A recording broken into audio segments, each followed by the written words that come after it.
A very stormy pattern is currently stuck over Europe. We now have a large storm system named Domingos, which is currently bringing widespread rain and gusty winds. Just by looking at the air pressure map, we can quickly see where the most low pressure currently is, which indicates storm systems.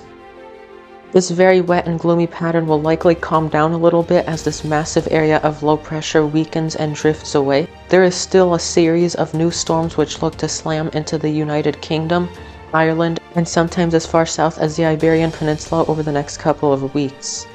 These systems will be capable of very heavy rain, more flooding, strong to damaging winds, and large waves. The United States is also expecting to get repeatedly bashed by storm systems and associated atmospheric rivers, more specifically over the Pacific Northwest. This series of storms will bring very heavy precipitation, especially for California, Oregon, and Washington, with other states like Montana and Idaho getting heavy snow and rain in lower elevations. Now going back to Europe, let's take a look at the timing of these upcoming storms. We have a massive area of rain and wind ongoing which covers the majority of Europe. This is due to multiple low pressure systems all just spinning around each other. They will gradually weaken over the November 4th to 6th time frame, and as they do weaken, we're going to start seeing more of just widespread rain showers across Europe. It looks like the next big storm system will start approaching on November 7th. This one will be a bit different than recent storms. Instead of the low pressure center barreling into Europe first, this one will move in with a large cold front and an associated band of rain and wind.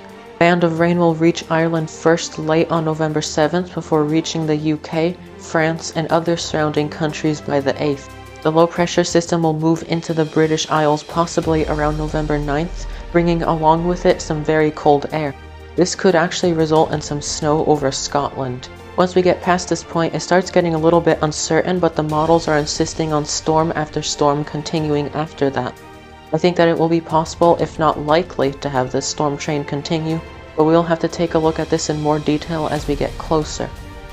This climate model here shows us 7-day outlooks for where much of the precipitation is likely. For example, this is the precipitation forecast for November 3rd through the 10th. We can see that much of the rain is going to be expected across Western Europe, primarily for northern Iberia into France, Ireland, and the UK, with even Scandinavia getting some significant precipitation, especially around Sweden.